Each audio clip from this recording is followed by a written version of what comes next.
Hello everyone. Today I'll talk about island biogeography theory. This is my favorite topic. Island biogeography theory is also known as MacArthur and Wesson theory of island or equilibrium theory. The idea of island biogeography theory says that the larger area or island have a greater diversity than the smaller island. This theory was first developed to explain species richness. And there is too need to understand the geographical distribution of a species and the reason for their pattern of distribution. Island means what? It encompasses any ecosystem that is remarkably different from the surrounding area, or say habitat island on land such as peak of mountain and isolated springs in the desert. And mainland is the terrestrial island.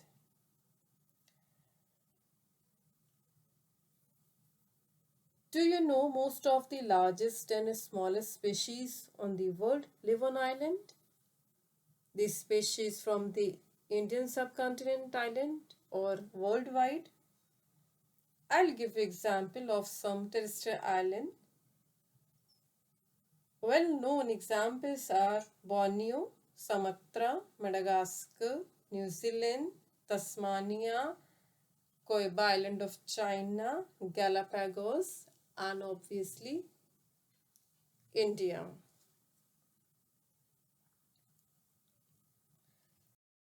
From India, we have Indian subcontinent, we have Andaman Nicobar Island. Andaman Nicobar Island is also quite rich in biodiversity, species diversity.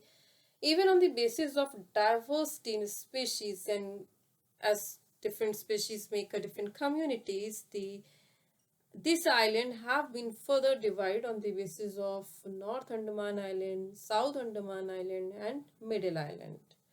And these three sections have different set of species which are occupying this habitat or ecosystem of island.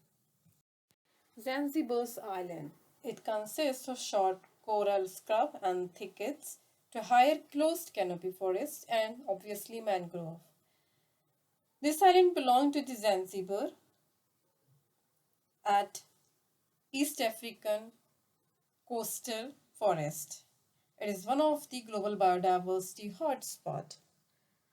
And here I have put two species of this Zanzibar forest. One is red colobus and the second picture is showing Zanzibar leopard Panthera pardus addressi. Hawaii Island. It is surrounded by ocean and formed by volcanic hotspots. Hawaii's isolation and geological activity shape the biodiversity of the islands. With over 25,000 unique species, Hawaii is one of the most biologically diverse regions on the planet. A large percentage of these species are only found in the islands of Hawaii. According to research unit of University of California, Hawaii unique animal and plant species has been declining on all. The team concluded that the shrinking land areas of the older islands began putting stress on the flora and fauna several million years after the islands formed. Today, all of the islands except the big island of Hawaii, the only islands still growing, have experienced a decrease in species diversity, albeit imperceptibly on human time scales. Since even before the extinction caused by human activity, I have put here one example of fauna of Hawaii Island. This is honey creeper, which is an endemic species of Hawaii Island. There are about 322 species of birds, 53 species of which are endemic to the area, which makes 16% of the total.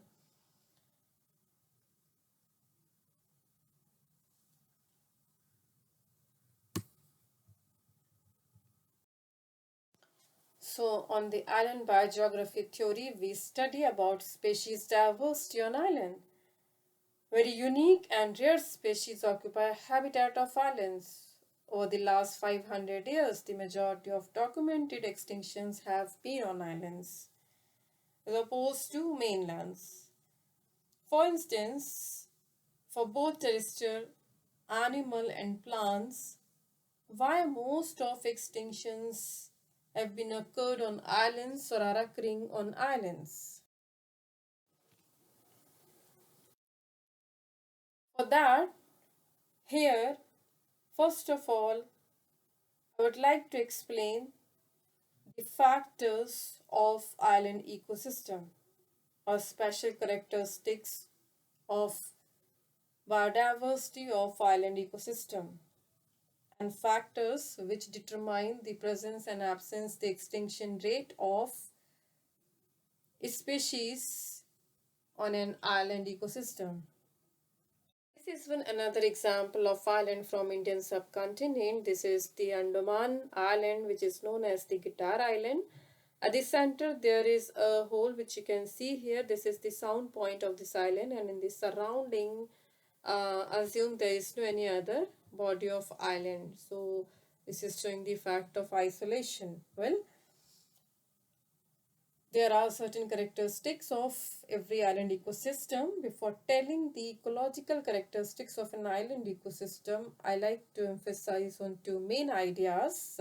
First is isolation of the ecosystem causes the fragility of itself and the high rate of endemism of a species. But what is the difference between continental and oceanic islands?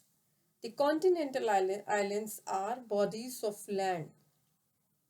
For an example, you can assume the Indian land, that is the continental island.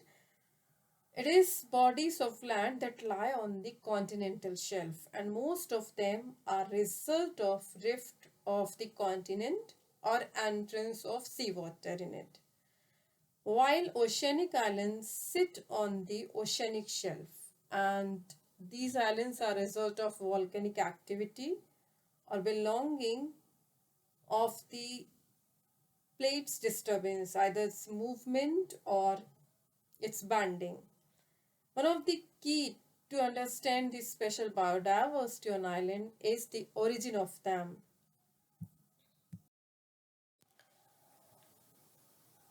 I have five most important features of island ecosystem, which are smaller number of species of island than continental surfaces with the same area. That's a logical consequence of its isolation, we just had told you.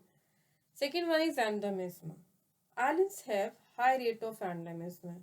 There are two kinds of endemism. One is relict, which means that they survive on islands. Meanwhile, on continental areas, they disappeared. For instance, I have put here two examples, Drago of Gran Canaria, Dracena tamarani. It is an endemic relic to Canary Island, related to Drago. Second one is endemism of new emergence by speciation. Students, just see about this speciation. What is this process? For example, Tegnesti picanti, Ichium aubryanum. This is an endemic species to the top of Tade, which emerged when the Canaries have been formed. In contrast, we have island fox, smaller in size, Euoceon littoralis. This is an endemic species of Channel Islands to California, which is the smallest fox of North America. Next is different biotic communities. For instance, the most frequent case is the lack of predators on islands. That's very important to understand the vulnerability of islands and other characteristics of these ecosystems. Next is gigantism and dwarfism. There are a lot of examples to explain gigantism and dwarfism of island. As I have put here two pictures to explain gigantism is Galapagos giant tortoise, Diacolon nigra. It is a giant species and represents gigantism of island. Japanese wolf Canis lupus hordoflax is the example of dwarfism. See, there are more examples to explain gigantism and dwarfism of island, like giant vita, an endemic cricket from New Zealand without wings. How we can explain the increase and decrease of body size in island animals, so gigantism and dwarfism in island animals? For this, Foster in 1964 had proposed one concept which is called as island rule, where he explained that gigantism could be a consequence of lack of predators combined with a strong intra-specific competition. So bigger sizes would be selected. Whereas dwarfism in turn could be explained by lack of enemies in an environment with limited resources, which could lead to a strong intra-specific competition, situation where smaller sizes would be favorable. However, this Foster's limited resource rule have been discussed later on by many scientists, and the examples and studies and discussions still are going on.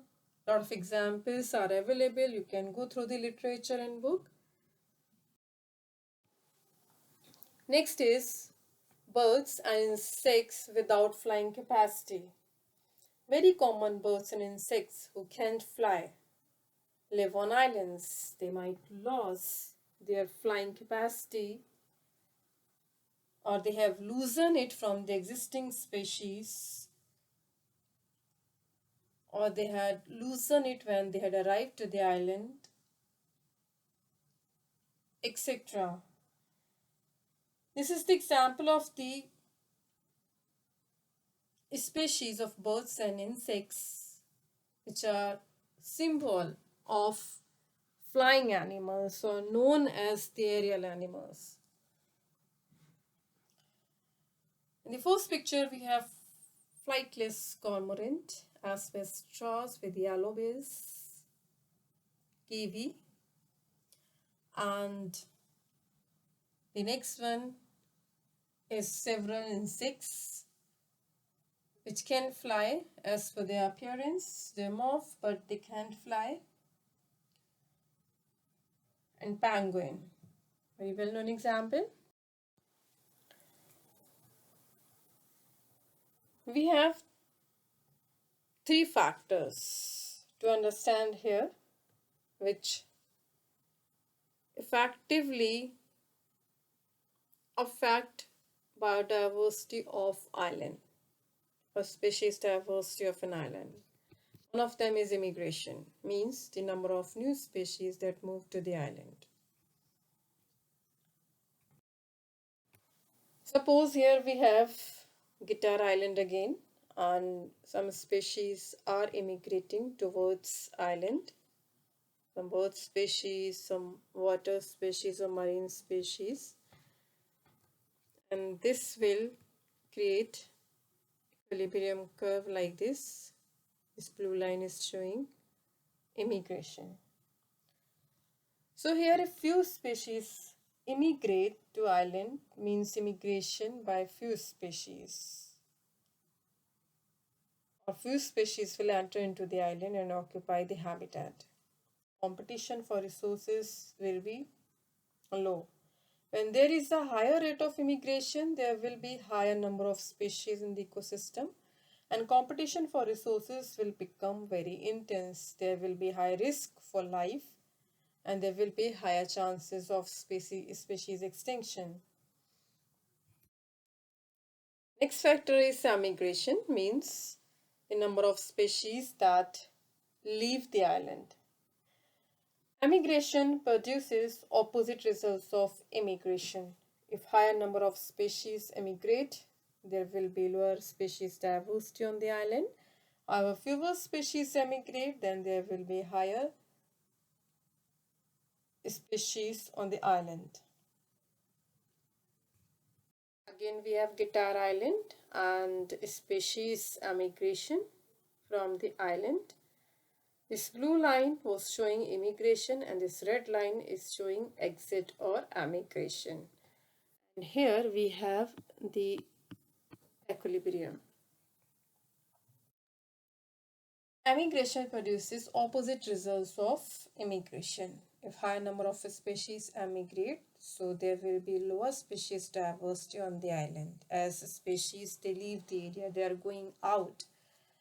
However, few species emigrate, then there will be higher species diversity on island, as most species still exist over there and use the resource availability. Third factor is extinction, the number of species on the island that become extinct. Extinction rate relates to the size of the island. If it is small the island, the higher rate of extinction. If large the island, there would be lower rate of species extinction because large size accommodate large number of species. There will be high competition, lack of survival resources, which will result in species extinction.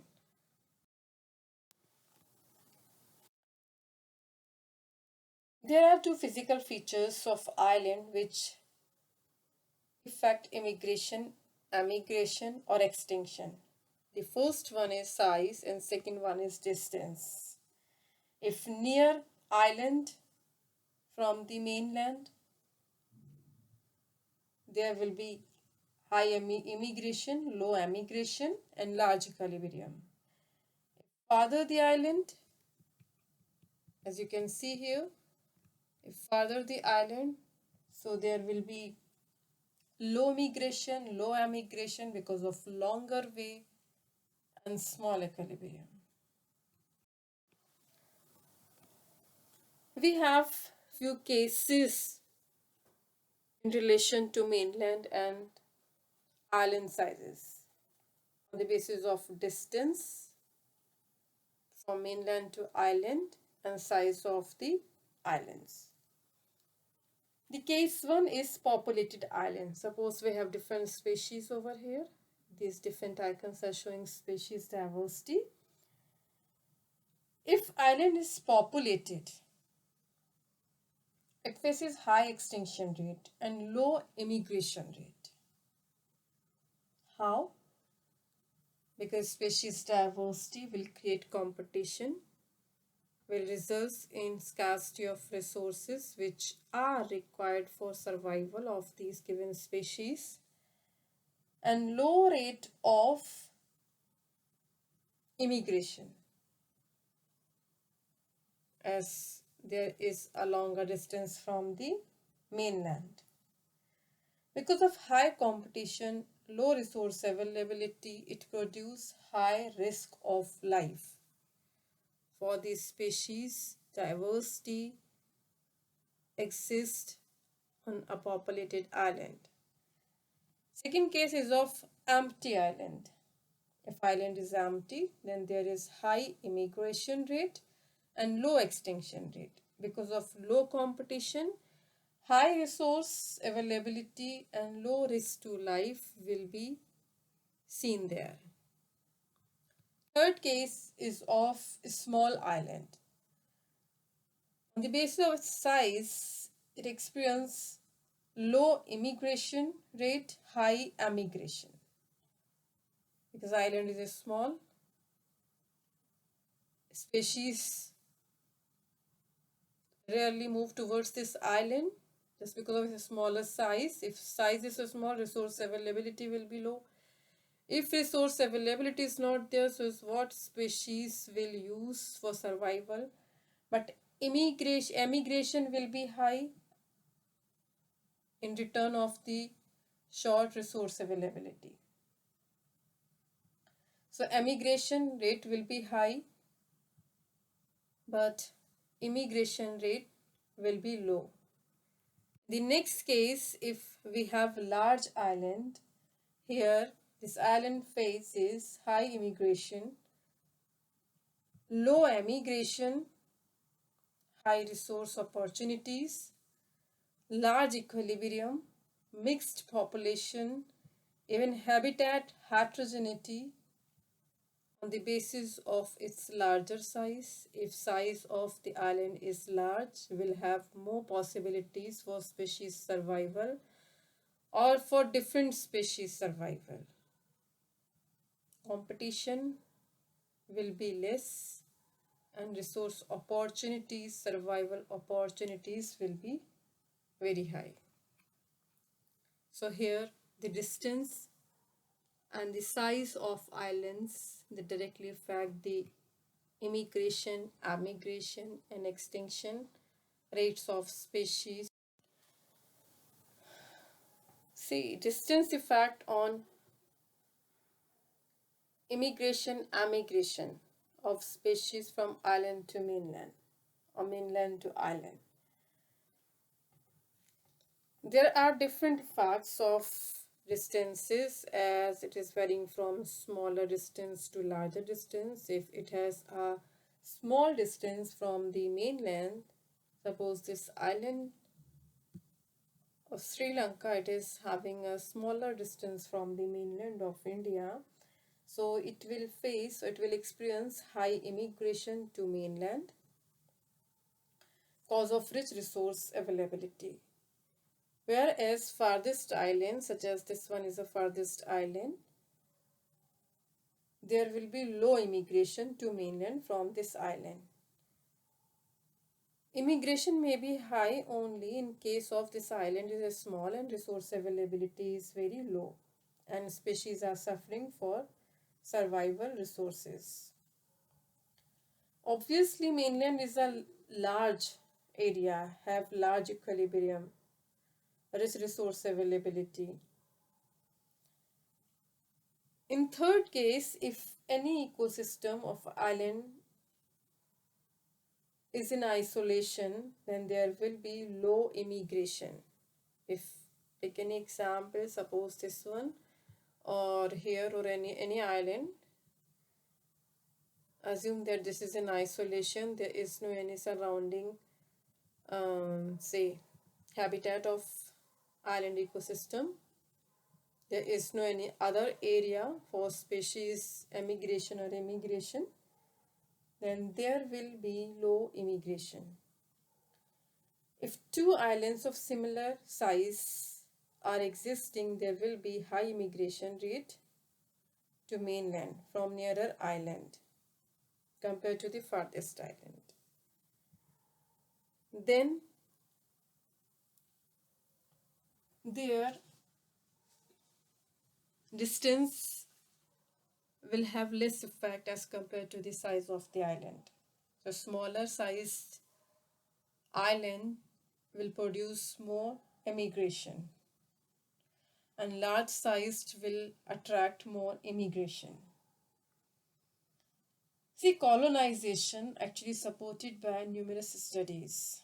Commonly bird species of California traversing distances as well as water, because to disperse to an island, a species must successfully cross an expanse of water is a most limiting factor for terrestrial wildlife and less limiting to aquatic fauna and very little effective to bird species.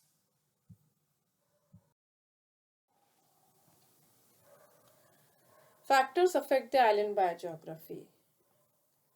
Few factors I have enlisted here, like length of isolation, that will affect the biogeography of island. Size of island, If larger area, so that will facilitate greater diversity of species. If a smaller area, that will accommodate lesser number of species. Current species composition, climate factor, and resources. These are the factors which affect the island biogeography. I'll stop this topic here. It will be continuing tomorrow. See you tomorrow.